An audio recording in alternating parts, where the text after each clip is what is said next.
दोस्तों, अफ़गानिस्तान में संकट जारी है और इस संकट के आप सब गवाह हैं। उस संकट के पीछे एक और संकट है और उस संकट के पीछे एक और संकट है। संकटों की श्रृंखला पर हम आज बात करेंगे कि किस तरह से अफ़गानिस्तान का ये संकट, जो अभी एक राजनीतिक संकट के रूप में हमें दिखाई दे रहा है, किस तरह से ये संकट जो है ये एक बड़े साम्राज्यवादी संकट की, विश्व पूंजीवाद के संकट की अभिव्यक्ति है और सीधे ये उस संकट के साथ बंधा हुआ है, उस संकट के साथ जुड़ा हुआ है। संयुक्त राष्ट्र ने एक आधिकारिक बयान जारी किया है और ये आधिकारिक बयान जारी करते हुए संयुक्त राष्ट्र ने एक बड़ी बात कही है। उन्होंने कहा है कि अफ़गानिस्तान अपनी तबाही के कगार पर खड़ा हुआ है। अफ़गानिस्तान में इकोनॉमिक ब्रेकडाउन होने वाला है। पूरी तरह से अफ़गानिस्तान की जो इकोनॉमी है, उसकी जो अर्थव्यवस्था है अफ़गानिस्तान की, वो तबाह होने वाली है। संयुक्त राष्ट्र ने बयान जारी करके कहा है कि वहाँ यूनिवर्सल पॉवर्टी यानी सार्वभौमिक गरीबी, सार्वजनिक गरीबी फैलने वाली है, जिसका मतलब है कि लगभग पूरी आबादी गरीबी की रेखा से नीचे पहुंच जाएगी। संयुक्त राष्ट्र ने कहा है कि बहुत जल्दी ही अफ़गानिस्तान की 97% जनता अपने आप को गरीबी की रेखा से नीचे पाएगी और 97% जनता में 25% की ये बढ़ोतरी होगी। अफ़गानिस्तान के अंदर 97% जनता गरीबी की रेखा से नीचे पहुंच जाएगी बहुत जल्दी और उसके अंदर 25% की ये बढ़ोतरी है। 25% जनता और शामिल हो जाएगी और कुल 97% जनता गरीबी की रेखा से नीचे होगी।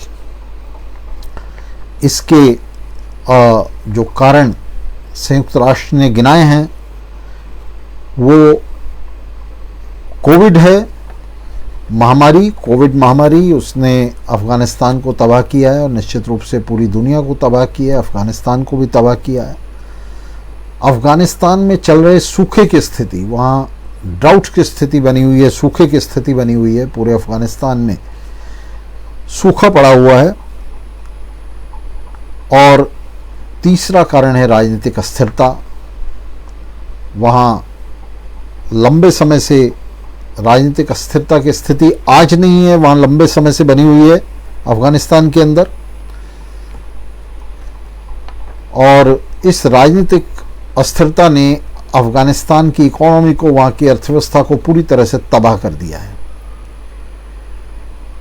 ऐसा नहीं है कि वहाँ से अमेरिका और नाटो की शक्तियों के हटने के साथ अफ़गानिस्तान के हालात बदतर हुए हैं, बल्कि अफ़गानिस्तान के हालात तो पहले ही बदतर थे। अफ़गानिस्तान को दान चंदे पर, भीख पर पाला पोसा जा रहा था और ऐसा भी नहीं है कि अफ़गानिस्तान को ये भीख चाहिए थी। दरअसल अफ़गानिस्तान एक ऐसा इलाका है, एक ऐसा देश है, एक ऐसा क्षेत्र है जिसके पास बहुत ही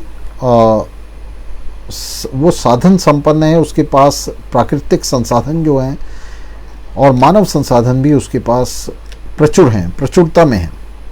अफ़गानिस्तान की आबादी भी कोई बहुत ज़्यादा नहीं है। 18 मिलियन की आबादी है, 1 करोड़ 80 लाख की आबादी है और उसके पास एक बड़ी टेरिटरी है, एक बड़ा इलाका है जिसमें जो प्राकृतिक संपदा है वो भरी पड़ी है।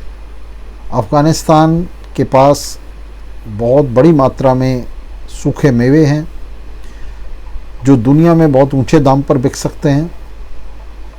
उसके पास बहुत सारे खनिज पदार्थ हैं और उसके पास मानव संपदा है जो अनएक्सप्लोर्ड है, जिसके पास लोगों के पास वहाँ रोज़गार नहीं है। तो बहुत बड़ी तादाद में मानव संपदा है जो पूरी तरह से अनएक्सप्लोर्ड है, बेरोज़गार है, रोज़गार नहीं है उनके पास, रोज़गार में नहीं लगी हुई है, जिसका इस्तेमाल करके अफ़गानिस्तान जो है वो निश्चित रूप से अपने आप को अफ़गानिस्तान की मेहनत का जनता अपने आप को प्रचुरता में और साधन संपन्नता में जीवन जो है वो जी सकती है। लेकिन अफ़गानिस्तान पर ये जो साम्राज्यवाद की मार है, जो कहा जाए कि पिछले लगभग आधी शताब्दी से अफ़गानिस्तान की कमर तोड़ रही है, उसकी पीठ तोड़ रही है, ये मूल रूप से उसकी इस विपन्नता के लिए, उसकी गरीबी के लिए, उसके लोगों की बदहाली के लिए जिम्मेदार है। दरअसल ये जो साधन संपन्नता अफ़गानिस्तान की है, इसके चलते भी वहाँ गरीबी सिर्फ इस वजह से मौजूद है कि जो दुनिया के अग्रणी देश हैं उन्होंने अफ़गानिस्तान को अपनी नीति का, अपनी राजनीति का, अपनी रणनीति का, अपनी लूट नीति का एक तरह से उसका घोड़ा बनाकर छोड़ दिया है। वे अफ़गानिस्तान की सवारी कर रहे हैं। ये जो अग्रणी देश हैं, अमेरिका और यूरोप के, पश्चिमी यूरोप के देश इनमें मुख्य हैं।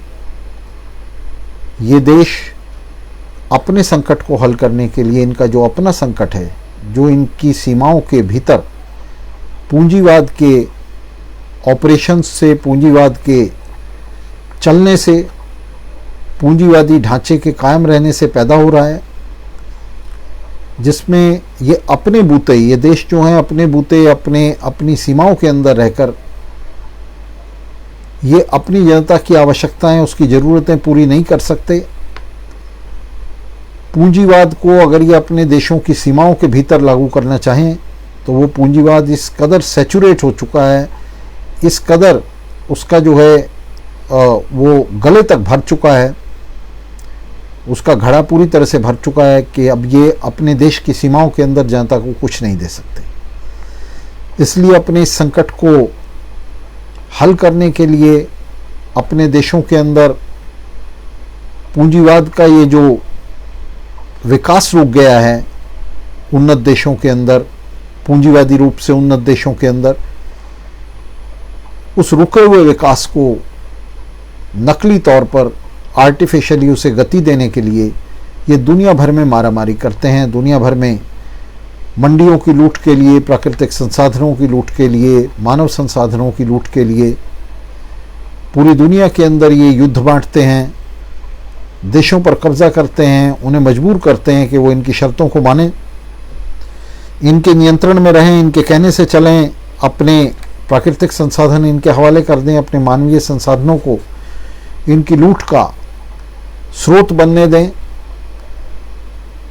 तो पूरी दुनिया के अंदर ये जो अग्रणी देश हैं, ये इस लूट राज को जारी रखने के लिए लगातार युद्ध बांटते हैं, लगातार हिंसा बांटते हैं, मारामारी बांटते हैं।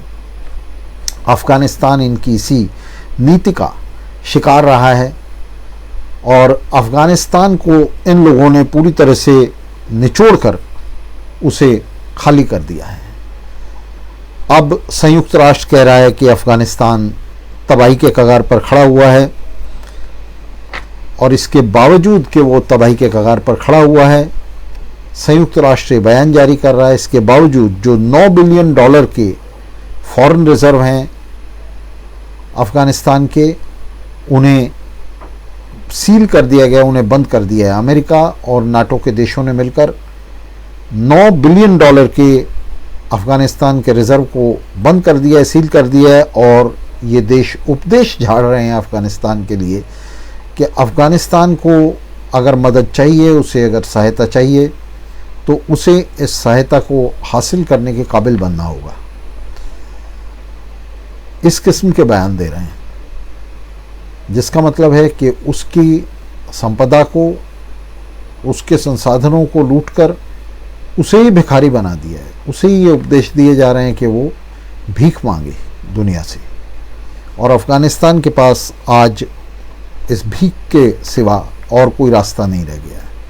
ये भीख भी देने के लिए अमेरिका और यूरोप के मुल्क तैयार नहीं हैं। कर्ज़ों पर पाबंदी लगा दी है। चीन और रूस ने इसकी आलोचना की है, अमेरिका के और नाटो देशों के इन बयानों की आलोचना की है, जिसमें वे शर्त लगा रहे हैं कि तालिबान पहले उनकी शर्तों को माने तभी उसे कर्जा मिलेगा। रूस और चीन दरअसल ये सतही आलोचना कर रहे हैं, सिर्फ शब्द जाल बुन रहे हैं। उन्होंने कभी भी अमेरिका और नाटो देशों की अफ़गानिस्तान को लूटने के लिए, वहाँ मानवाधिकारों के हनन के लिए कभी भी कोई संजीदगी से आलोचना नहीं की। उन्होंने संजीदगी से इन प्रश्नों को और तो और संयुक्त राष्ट्र के मंच पर भी नहीं उठाया। दरअसल ये सब साम्राज्यवादी ताकतें आपस में तो इस बात के लिए लड़ती हैं कि उनका जो हिस्सा है वो बढ़े, आपस में इस बात के लिए लड़ती हैं कि कौन से देश में, किस देश में उनका किसका नियंत्रण रहे, कौन सी साम्राज्यवादी ताकत का नियंत्रण रहे।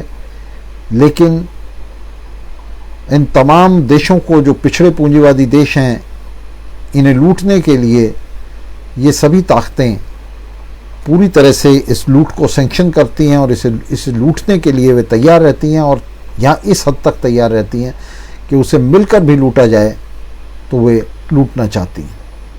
सीरिया में, यमन में, इराक में हमने देखा कि किस तरह से एक दूसरे की विरोधी ये ताकतें हालांकि एक दूसरे के खिलाफ लड़ रही हैं, लेकिन वहाँ क्रांति का दमन करने में, क्रांतिकारी संघर्षों का दमन करने में, मजदूरों और मेहनत कश की किसी भी स्वतंत्र पहलकदमी का दमन करने में ये सारी ताकतें जो हैं ये भी चोटी का जोर लगाती हैं और मिलकर जो है इनका दमन करती हैं। अफगानिस्तान आर्थिक रूप से पूरी तरह से दिवालिया हो चुका है। संयुक्त राष्ट्र इस बारे में बिल्कुल स्पष्ट है। संयुक्त राष्ट्र की जो विज्ञप्ति है ये बिल्कुल स्पष्ट है, और इस दिवालियेपन से अफगानिस्तान को बचाने के लिए ये अग्रणी देश आगे आएंगे, इसकी कोई गारंटी नहीं है। अभी ये देश इंतजार कर रहे हैं, देख रहे हैं कि तालिबान जो है किसके साथ तालमेल बनाता है। अगर तालिबान जो है रूस और चीन के साथ तालमेल बनाएगा तो रूस और चीन जो है उसकी मदद के लिए आएंगे, और अगर वो अमेरिका और यूरोप की शक्तियों के साथ तालमेल बनाएगा तो तब अमेरिका और यूरोप की, नाटो की शक्तियां उसकी मदद के लिए आएंगी। तो यहाँ भी इस मदद में भी, इस मानवीय मदद में भी उनकी जो राजनीति है, उनकी जो कूटनीति है, उसका हाथ सबसे ऊपर होगा। संयुक्त राष्ट्र की इस चेतावनी के बावजूद दुनिया की अग्रणी देश किसी भी तरह से अफगानिस्तान की मदद के लिए आने के लिए तैयार नहीं है, और संयुक्त राष्ट्र ने अपनी इस विज्ञप्ति में ही कहा है कि $200 बिलियन का जो कर्ज है वो इस समय अफगानिस्तान को चाहिए इस गुर्बत से निकलने के लिए, अपने संकट को हल करने के लिए।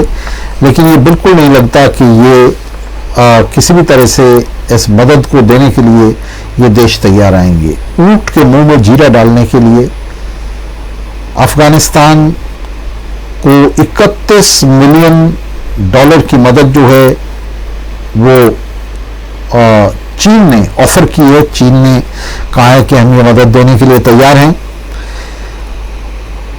दरअसल अफगानिस्तान का ये जो संकट है ये कोई नया नहीं है। इससे पहले भी अफगानिस्तान लगभग इन देशों की, अमेरिका और यूरोप के देशों की, नाटो देशों की मदद पर निर्भर था। तो उसकी जीडीपी का लगभग आधा हिस्सा इन देशों की मदद से आता था, उस भीख से आता था जो अफगानिस्तान को ये देश देते थे।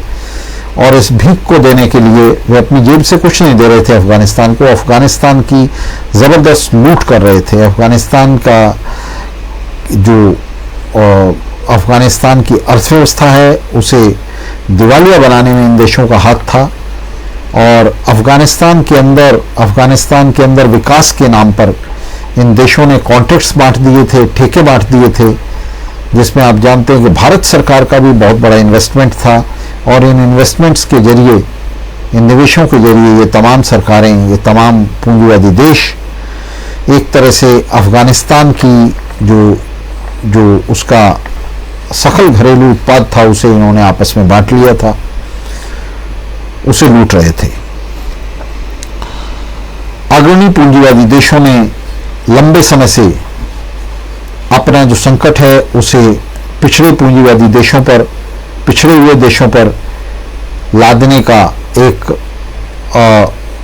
निरंतर प्रयास किया है। पिछली शताब्दी को अगर लें तो पिछली शताब्दी के शुरू से ही ये जो देश हैं, साम्राज्यवादी देश हैं, ये पिछड़े देशों पर अपना ये संकट लादते रहे हैं और इस संकट के परिणाम स्वरूप, इस संकट के परिणाम के तौर पर ही युद्धों का एक पूरा सिलसिला, हिंसा का एक पूरा सिलसिला पिछली शताब्दियों में सामने आता रहा है, जिसके अंदर जो बड़े विस्फोट हैं वो पहले विश्व युद्ध और दूसरे विश्व युद्ध के रूप में सामने आए हैं। और इस लादने के चलते ही, संकट के इस प्रसार के चलते ही तीसरा विश्व युद्ध दुनिया में तैयार हो रहा है। 18 मिलियन की जनसंख्या वाला ये छोटा सा देश अफगानिस्तान दुनिया के सबसे गरीब देशों में से एक है, लेकिन इस पर युद्ध लादा जा रहा है क्योंकि इस पर युद्ध लादना सबसे आसान है। अफगानिस्तान के ऊपर युद्ध लादना इसलिए आसान है कि अफगानिस्तान के पास इस युद्ध का मुकाबला करने के लिए, साम्राज्यवादी शक्तियों का मुकाबला करने के लिए उसके पास कुछ भी नहीं है। तो अफगानिस्तान के अंदर इस युद्ध को लादकर अफगानिस्तान को एक सैनिक अड्डे के तौर पर उसका जो इस्तेमाल है, जिसे ये साम्राज्यवादी ताकतें लंबे समय से करती रही हैं। पहले सोवियत संघ ने किया। सोवियत संघ ने 1978 में अफगानिस्तान पर हमला किया और अफगानिस्तान को अपने कॉलोनी में बदलने के लिए, अपने उपनिवेश में बदलने के लिए भरसक कोशिश की। वो नहीं टिक सका तो वहाँ अमेरिका और उसके सहयोगी देशों ने ये कोशिश की, अफगानिस्तान को मदद के नाम पर, सोवियत संघ के खिलाफ मदद के नाम पर उन्होंने उसे अपने नव उपनिवेश में बदलना चाहा। और इस सब के चलते अफगानिस्तान को इन तमाम साम्राज्यवादी ताकतों ने, दुनिया की बड़ी शक्तियों ने एक तरह से अपना सामरिक और आर्थिक अड्डा बनाने की भरपूर कोशिश की। अमेरिका और नाटो की दखलंदाजी उखाड़ फेंकी गई है। सोवियत संघ को अफगान जनता ने पहले उखाड़ फेंका था और उसके बाद अब अमेरिका और नाटो की दखलंदाजी को वहां से उखाड़ फेंका है। और इस दखलंदाजी के चलते अफगानिस्तान के अंदर जिस तरह का घुप अंधेरा वहां व्याप्त हुआ था, उसके परिणाम स्वरूप वहां तालिबान जैसी ताकतें आज सत्ता में हावी हो गई हैं, लेकिन तालिबान को चौतरफा विरोध का सामना करना पड़ रहा है। महिलाओं की तरफ से विशेष रूप से विरोध आ रहा है, महिलाएं वहां प्रदर्शन कर रही हैं। मेहनतकश जनता की तरफ से विरोध आ रहा है। पंजशीर घाटी में जो नॉर्दर्न अलायंस का नया संस्करण है, राष्ट्रीय प्रतिरोध मोर्चा, उसकी तरफ से प्रतिरोध आ रहा है। और इसके अलावा दुनिया भर में तालिबान का जो विरोध है वो जारी है। ताजिकिस्तान की सरकार तालिबान के पक्ष में नहीं है, हालांकि उसका लंबा बॉर्डर जो है अफगानिस्तान के साथ लगता है, लेकिन वो तालिबान सरकार के पक्ष में नहीं है। और अकेला तालिबान वहाँ सरकार बनाए अफगानिस्तान में, ये ताजिकिस्तान की सरकार को मंजूर नहीं है। ताजिकिस्तान की सरकार जो है वो एक धर्मनिरपेक्ष सरकार है और वो इस्लामिक राष्ट्र के नारे के बुनियादी तौर पर खिलाफ है। इसी तरह से ईरान के अंदर शियाओं की सरकार है और ईरान जो है वो तालिबान की सरकार के मोनोपोली को, वर्चस्व को अफगानिस्तान में अपने लिए खतरे के तौर पर देखता है। भविष्य में ईरान की तरफ से विरोध आ रहा है, ताजिकिस्तान की तरफ से विरोध आ रहा है, उज्बेकिस्तान की तरफ से विरोध आ रहा है, पंजशीर घाटी से विरोध आ रहा है, महिलाओं से विरोध आ रहा है। तो तालिबान का ये जो शासन है ये किसी भी तरह से वहाँ लंबे समय के लिए टिक पाएगा, इसकी संभावना बहुत कम है।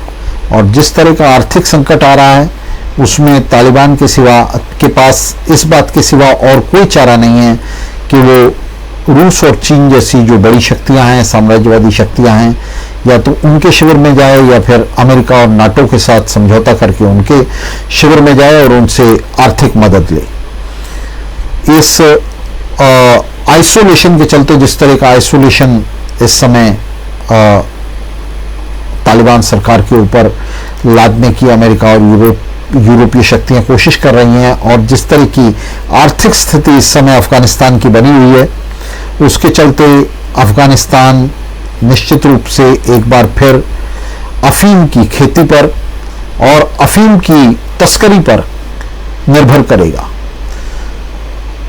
पहले जब 1996 में तालिबान ने सरकार बनाई थी, तब भी तालिबान पर इस बात के आरोप लग रहे थे, और ये वास्तविकता थी कि तालिबान जो है बड़े पैमाने पर अफीम की तस्करी कर रहा था, और अफीम की इस तस्करी से यूरोप और अमेरिका कोई खतरा नहीं है, जिनके पास ये अफीम जो है ये घूमते घुमाते पहुंचती है, बल्कि उसके साथ जिन देशों के बॉर्डर्स लगते हैं उन्हें भी इस बात से बड़ा खतरा है। यहाँ तक कि पाकिस्तान को भी इस तस्करी से खतरा है, ताजिकिस्तान को खतरा है, तमाम देशों को जिनकी सीमाएं अफगानिस्तान के साथ लगती हैं उन्हें खतरा है, जिनकी सीमाएं नहीं लगती हैं उन्हें भी इस तस्करी से बड़ा खतरा है। अफीम का बहुत बड़ा उत्पादक देश है अफगानिस्तान, और अफगानिस्तान में अफीम का ये जो उत्पादन है ये अमेरिकी नियंत्रण के समय पिछले 2 दशकों में रुका नहीं है, बल्कि ये इस तस्करी पर, अफीम की इस तस्करी पर अमेरिका ने एक तरह से, अमेरिका और नाटो के देशों ने अपना नियंत्रण कर लिया था, और इस तस्करी के जरिए वे बड़ा मुनाफा कमा रहे थे, सुपर प्रॉफिट्स कमा रहे थे, और इस पैसे से अफगानिस्तान के अंदर वे युद्ध लाद रहे थे अफगानिस्तान की मेहनत कश जनता पर। तो इस तस्करी को निश्चित रूप से तालिबान जो है आगे चलाएगा, और इससे अपने आर्थिक संकट को पूरी तरह नहीं तो किसी हद तक जो है उसे हल करने की कोशिश करेगा। ये बड़ी चिंता की बात है, पूरी सभ्य दुनिया के लिए ये बड़ी चिंता की बात है कि अफगानिस्तान जो है वो इस तरह के अंधेरे में जो है वापस जाएगा, इस अंधेरे में, इस कीचड़ में और गहरा धंसेगा, जिसमें अफीम की खेती से वो अपने अर्थव्यवस्था का कारोबार जो है उसे चलाएगा, उसे संभालेगा। अफगानिस्तान का ये संकट जो हमें स्पष्ट रूप से सामने दिखाई दे रहा है, राजनीतिक संकट दिखाई दे रहा है, और उसके पीछे फन उठाए हुए ये आर्थिक संकट खड़ा हुआ है, जिसे संयुक्त राष्ट्र की विज्ञप्ति रेखांकित करती है। इस सब के पीछे, इन दोनों संकटों के पीछे जो नहीं दिखाई दे रहा है वो विश्व पूंजीवाद का संकट है, और विश्व पूंजीवाद के इस आम संकट में, और जो हमें दिखाई दे रहा है अफगानिस्तान में, अफगानिस्तान के राजनीतिक आर्थिक संकट में बहुत ही करीब का रिश्ता है और बहुत ही गहरा उनके बीच में संबंध है। दरअसल ये विश्व पूंजीवाद का संकट है जो अफगानिस्तान में इस आर्थिक और राजनीतिक संकट में अभिव्यक्ति ले रहा है, उसके रूप में उसका प्रस्फुटन हो रहा है, उसके रूप में हमें दिखाई दे रहा है। तो सामने तो हमें अफगानिस्तान का ये राजनीतिक और आर्थिक संकट दिखाई दे रहा है,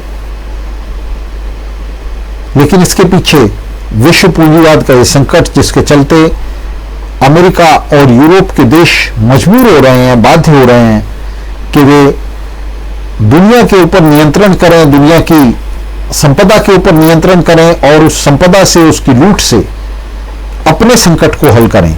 उनके देशों में, इन अग्रणी देशों में पूंजीवाद का विकास आज से 1 शताब्दी पहले ही रुक चुका था, बल्कि कहा जाए तो 125 साल पहले ये विकास जो है ये पूरी तरह से रुक चुका था। पूंजीवाद अब इन अग्रणी देशों के अंदर किसी भी तरह से अपना विकास नहीं कर सकता था। राष्ट्रीय पूंजीवाद वहाँ किसी भी तरह से उत्पादन शक्तियों को विकास की तरफ नहीं ले जा सकता था, उन्हें किसी भी तरह से विकास पथ पर नहीं डाल सकता था, और इन अग्रणी देशों की जनता को वहाँ का राष्ट्रीय पूंजीवाद कुछ भी नहीं दे सकता था। यहाँ तक कि वहाँ जिस तरह का ऑटोमेशन, जिस तरह की जो है मशीनरी वहाँ इंट्रोड्यूस हुई है, जिसने वहाँ श्रम शक्ति को, उसकी उत्पादकता को आसमान में पहुंचा दिया। इस उत्पादकता के आसमान में पहुंचने के साथ साथ वहाँ बेरोजगारी फैल रही थी, वहाँ रोजगार का संकट पैदा हो रहा था, और इस तमाम संकट को हल करने के लिए दुनिया के अंदर मंडियों की लूटपाट इन साम्राज्यवादी शक्तियों के लिए जरूरी हो गई थी, और इसलिए पिछली शताब्दी जो है पिछली शताब्दी के शुरू से ही हम देख रहे हैं कि किस तरह से साम्राज्यवादी युद्ध, साम्राज्यवादी हिंसा और मारकाट ये दुनिया के अंदर सेंटर स्टेज पर आ चुके थे।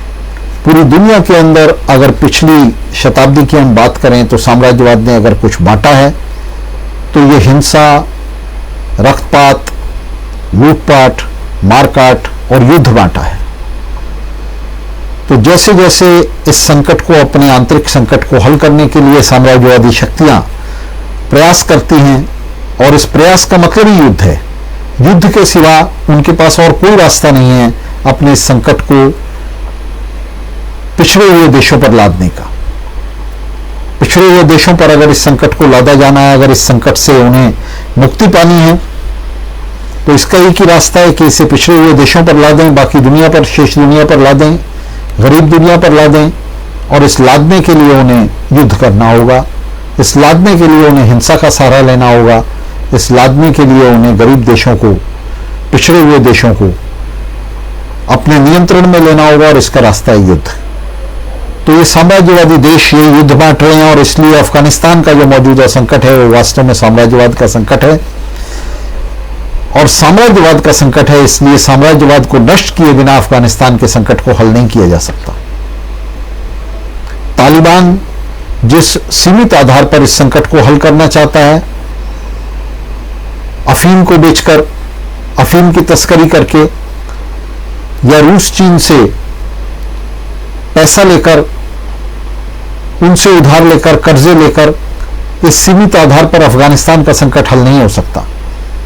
जैसा हमने कहा कि अफगानिस्तान का संकट साम्राज्यवाद का संकट है, और साम्राज्यवाद के सहारे, साम्राज्यवादी शक्तियों के सहारे इस संकट को और गहरा तो किया जा सकता है, लेकिन इस संकट का हल नहीं किया जा सकता। जैसे जैसे इन साम्राज्यवादी शक्तियों की पकड़, उनकी ग्रिप, उनका फंदा अफगानिस्तान पर कसता जाएगा, और ये चाहे यूरोप और अमेरिका की के नेतृत्व वाली शक्तियां हों, या रूस और चीन के नेतृत्व वाली शक्तियां हों, इससे कोई फर्क नहीं पड़ता। जैसे जैसे इन साम्राज्यवादी शक्तियों का फंदा अफगानिस्तान की गर्दन पर कसेगा, अफगानिस्तान का दम निकलता जाएगा, अफगानिस्तान का दम घुटता जाएगा।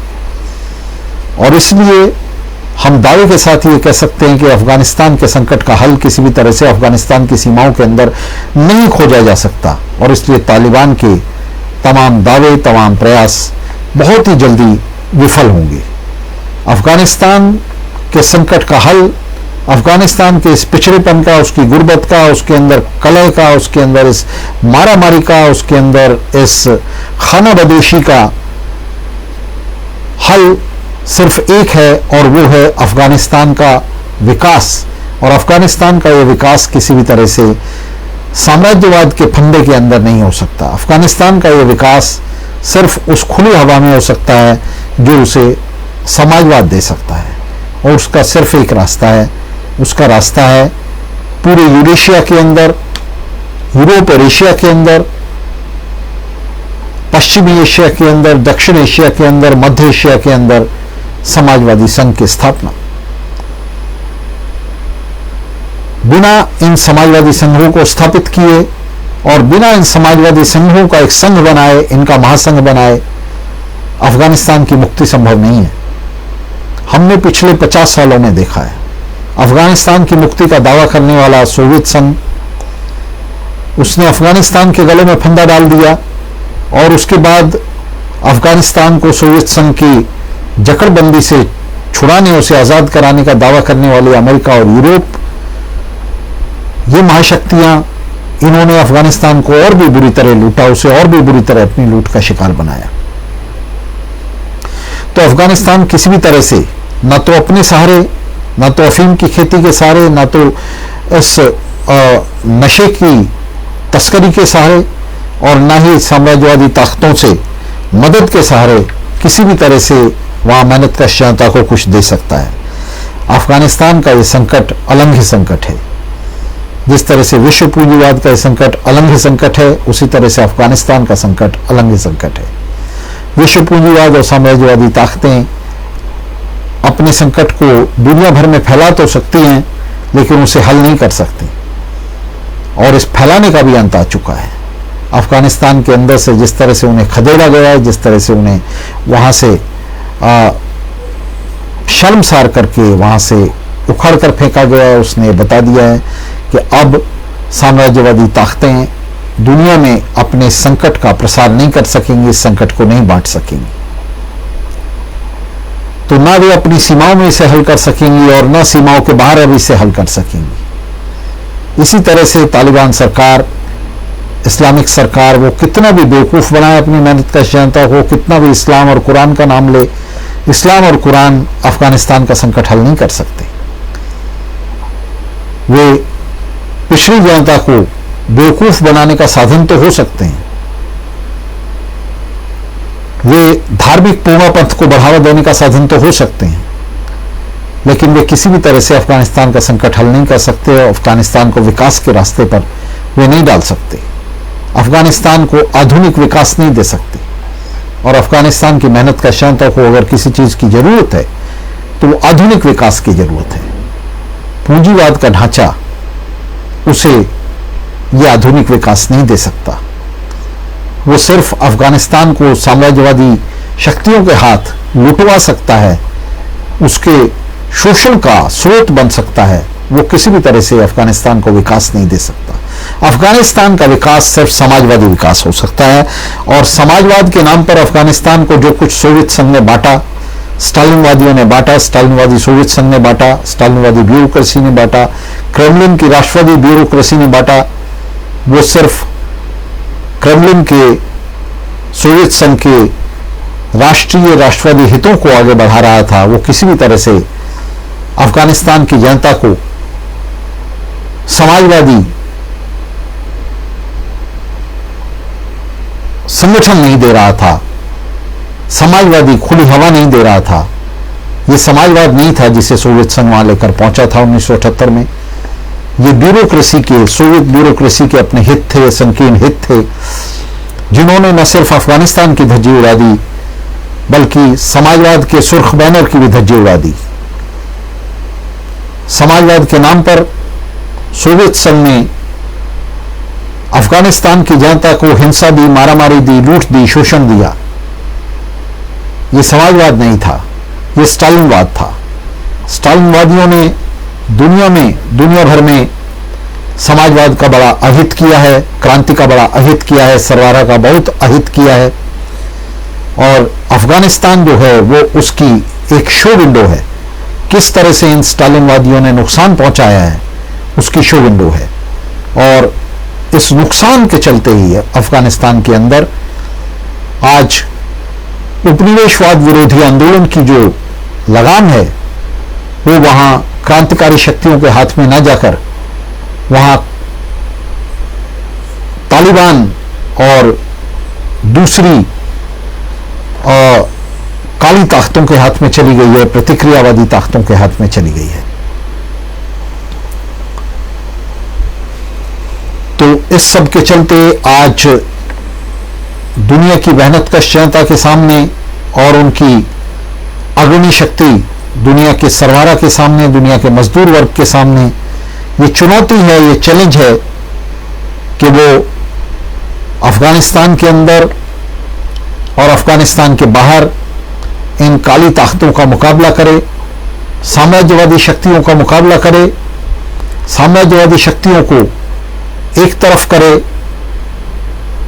और अफगानिस्तान के बॉर्डर्स के अंदर, उसकी सीमाओं के अंदर तालिबान और हक्कानी नेटवर्क जैसी जो युग पिछड़ी, कालातीत और काली शक्तियां हैं उनका मुकाबला करे और अफगानिस्तान में क्रांति के लिए संघर्ष करे। अफगानिस्तान में साम्राज्यवाद और तालिबानी शक्तियों के खिलाफ संघर्ष क्रांति के लिए संघर्ष है और क्रांति के लिए संघर्ष, अफगानिस्तान का ये संघर्ष विश्व पूंजीवाद के खिलाफ संघर्ष है, साम्राज्यवाद के खिलाफ संघर्ष है, ये समाजवाद के लिए संघर्ष है। तो हमें अफगानिस्तान के अंदर इस संघर्ष को लड़ना है, इस संघर्ष को आगे बढ़ाना है और इस संघर्ष को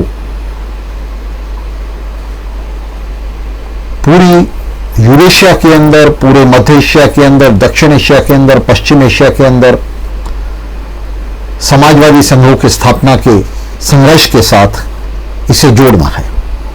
तालिबान के खिलाफ संघर्ष हमने वहां सोवियत संघ के कब्जे के खिलाफ संघर्ष किया, अमेरिका और यूरोप के नाटो शक्तियों के कब्जे के खिलाफ संघर्ष किया, और अब हमें उनकी इस प्रेत छाया तालिबान और हक्कानी नेटवर्क जैसे संगठनों के खिलाफ, अलकायदा जैसे संगठनों के खिलाफ वहां संघर्ष करते हुए क्रांति की इस मुहिम को, क्रांतिकारी संघर्ष को आगे बढ़ाना है और अफगानिस्तान के अंदर एक मजदूर किसान सरकार का, मजदूर मेहनतकशों की सरकार का निर्माण हमारे सामने एक चुनौती है। और इस चुनौती को स्वीकार करते हुए इसको पूरे यूरेशिया के अंदर एक समाजवादी संघ के हिस्से के तौर पे इस चुनौती को स्वीकार करते हुए हमें आगे बढ़ना है। तो दोस्तों, इस चुनौती के साथ ही आपसे मैं आज के इस कार्यक्रम के लिए विदा लेता हूं। अफगानिस्तान पर लगातार विचार करते रहेंगे, अफगानिस्तान के इस संघर्ष में हम शामिल रहेंगे और इस संघर्ष को नेतृत्व और दिशा देने का प्रयास जो है वो करते रहेंगे। तो साथियों, आज के लिए विदा।